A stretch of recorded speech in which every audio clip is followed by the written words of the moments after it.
Wonder Woman is a cultural institution, and now, just a few months shy of her 75th birthday, she's finally gracing the silver screen in Batman vs. Superman: Dawn of Justice. This is her strange path to the multiplex, a journey that has included virtually every other medium except film. Well, unless you count one frame in a 1991 Filipino Batman ripoff, which we don't, although the musical numbers in it are really important.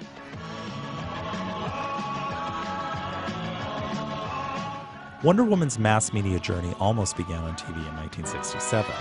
Following the craze of then mega-hit Batman, the producers tried to give Wonder Woman a similar lighthearted treatment with a 5-minute pilot presentation.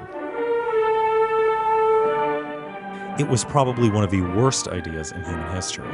The nation needs Wonder Woman. And what about Wonder Woman? Does the nation care what she needs?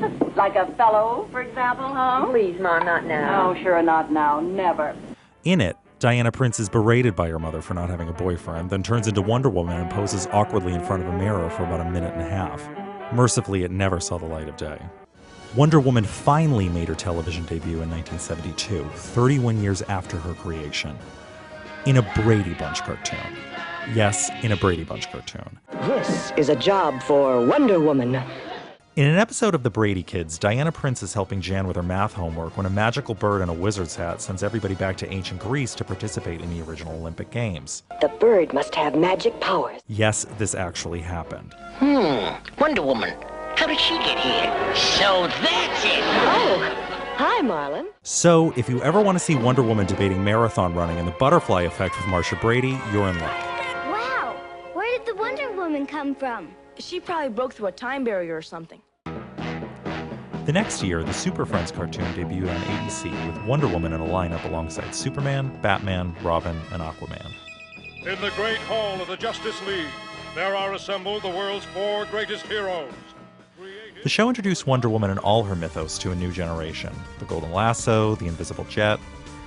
By placing her alongside Juggernaut's Batman and Superman, the Super Friends helped push Wonder Woman as one of the big 3 in viewers' minds. It also introduced the idea that Aquaman was a total joke, something the character has not yet lived down, but that's another story. My ability to talk with fish is of no help, Wonder Woman. In 1974, ABC aired a TV movie as a pilot for a potential Wonder Woman TV show. For reasons totally unknown, they took their inspiration from a 1968 to 1973 arc in the comics in which Wonder Woman willingly gave up her powers and started fighting crime in a white jumpsuit. This Wonder Woman, played by future That's Incredible host Kathy Lee Crosby, was more super spy than superhero. While she was still portrayed as an Amazonian warrior, her superpowers were limited to deflecting bullets with her bracelets, which also, for no apparent reason, she could make explode. The last time we were in contest together, there was no victor. I remember.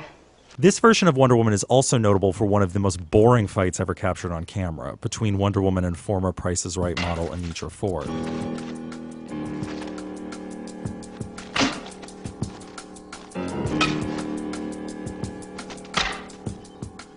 Seriously, look at this thing.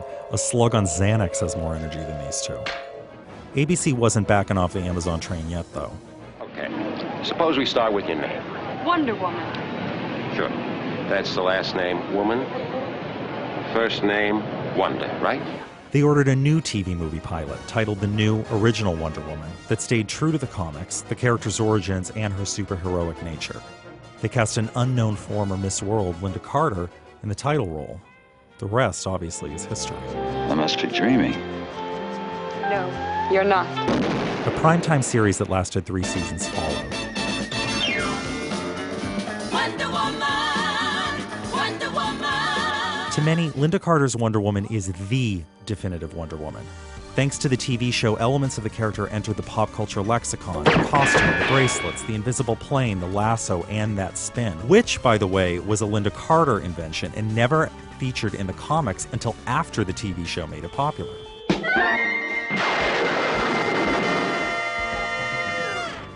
Beyond this, though, the Wonder Woman TV show was important because it taught America how to think about Wonder Woman, who the character was. You obviously have little regard for womanhood. You must learn respect. Kind, strong, calm, collected. A Zen master who could bend steel and run in heels. It is this portrayal that, for many, still defines the character the most. Flash forward to the 1980s. In the comics, this was a period of creative rebirth for Wonder Woman. Following the Crisis on Infinite Earths miniseries, the character was rebooted, and her origins more closely tied to the Greek gods. This Wonder Woman was an Amazonian warrior, dedicated to peace but willing to kick anyone's ass to achieve it. Yet, once the last Super Friends spinoff left the air in 1986, Wonder Woman was largely absent from mass media through the 80s and 90s. This is save one episode of the 1988 Superman cartoon, a few audiobooks, and Wonder Woman's first video game appearance in 1995's Justice League Task Force. It was not until the 2001 Justice League animated series that Wonder Woman entered the spotlight again. This Wonder Woman was a brilliant combatant, often confused by the peculiarities of man's world, and equally capable of great compassion and unchecked aggression.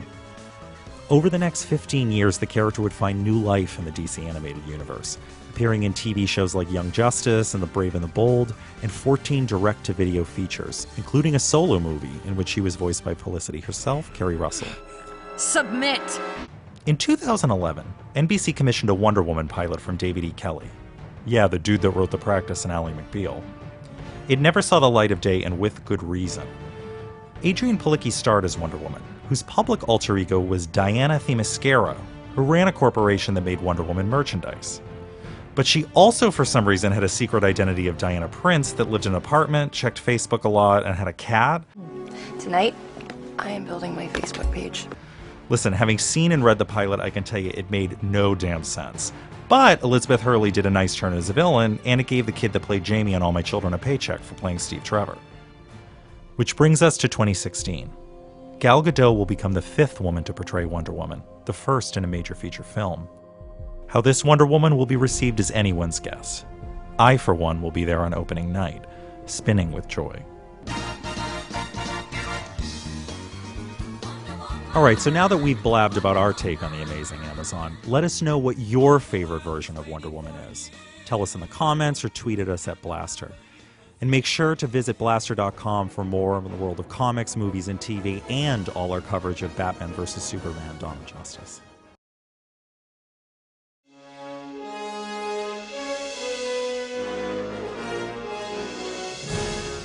When you listen to the scripts, even with the involvement